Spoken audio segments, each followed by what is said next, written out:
Hey beautiful family, I have some videos coming in the next days, so watch out for those. I have some pretty good ones, I feel, about ego death and the teachings of Christ and how they were always supposed to be together but have ended up not. And the greatest plug for the Matrix I'm making as well, so stick around for those. But for now, because it's been a few days and I've had a big week, I thought I'd share this with you because I shared it with my family today. It shouldn't take me long, and the reason I'm doing this is because I hope to remind some of you who you are. Because in this world, many of us, me included, we forget who we are so often. And so, I'm going to use this tree in my garden that I love dearly, as I do all trees.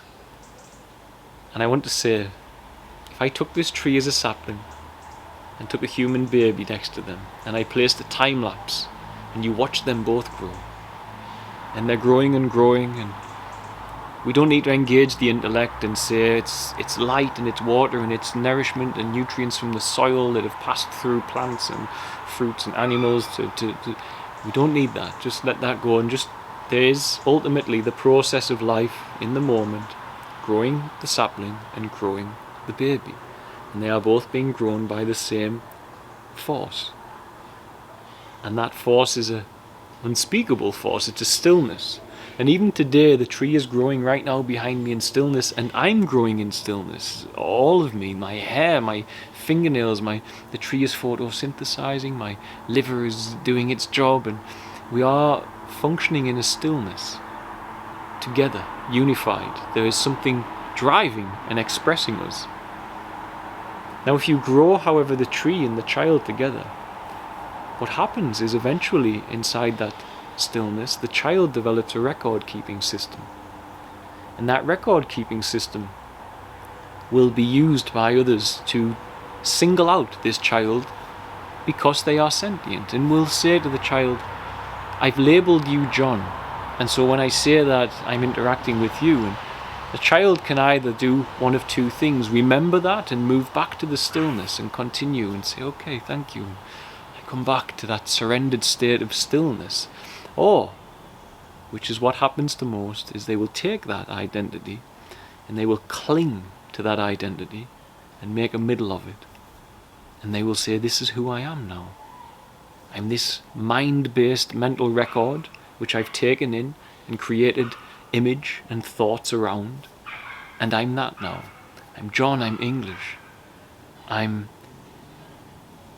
this education, I have this skill, I have this, and basically this identity keeps forming, and the clinging is what forms the identity. Now, if the child had been taught by proficient parents, this is the identity I give you now to interact with you, but you be sure not to cling to that, and you return to the stillness, because the stillness is the thing that's growing you from child to adult, and it has an innate wisdom you should stay connected to. You should stay connected to the intelligence that's growing your body somehow. Stay connected to it. But we don't. In fact, the system does the opposite. It puts you in a school and forces you to keep building on this mind identity. Now, if you take that and you say, but the human is different to a tree, human is sentient and they use their mind to collect food and so on and so forth. This is true. But when you cling to these records of the things that you learn and build an identity, you lose sight of the stillness. It doesn't mean that you can't learn and use your brain, but you don't cling and hold and make them you. Now, if you take the same tree, to shorten this up, and you give it a record-keeping capacity, the child is growing, it's now forming an inward view of itself.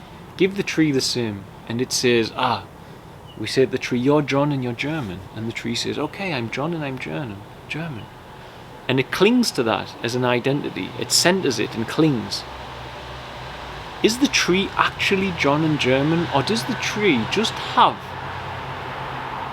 a capacity for keeping record that it's now listening to too much, to the degree that it's lost sight of its actual self?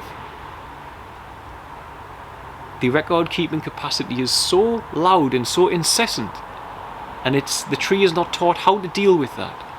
In fact, it's taught the opposite. It's put in front of TV in school and told to keep engaging this record-keeping capacity. And don't trust the stillness that grows you. You can't trust that stillness that grows you. Not for everything. You can trust it to grow your body and beat your heart, but you can't trust it for anything else. Does that mean that the tree is no longer the stillness growing it? Is it separated really? Or is beneath the tree, away from mind into its heart, is it still the stillness? And there you are. That is who you are. That is who we are. We are the stillness beneath the record keeping and the images we form inside us around that and cling to. There you are. And this is the cusp and beginning of spiritual awakening. This is what it is. This is the surrender. This is the born again. It's acknowledging that you can keep memory, etc., etc., but it's coming into this moment right now without a necessity to internalize and cling to a centralized identity around that which you record. And instead you become proficient in the moment, with much more attention on the moment, because you are a vessel of spirit or an empty vessel. And when the present moment comes into you and you must decipher it to meet the guidance of spirit there is no mental identity to tell it what it thinks it knows is best. And so the tree, of course, when it's given a record-keeping capacity, is still the stillness. And likewise, from you being a child, when you develop your record-keeping capacity, you are still the stillness. And if you feel stress and anxiety and you're seeking for spiritual knowledge all the time, the truth is, that is because you're seeking it with the very thing that is taking you away from the truth. Because there is nobody to awaken. The very notion there is why it has to happen. There you are. God bless, guys. Bye.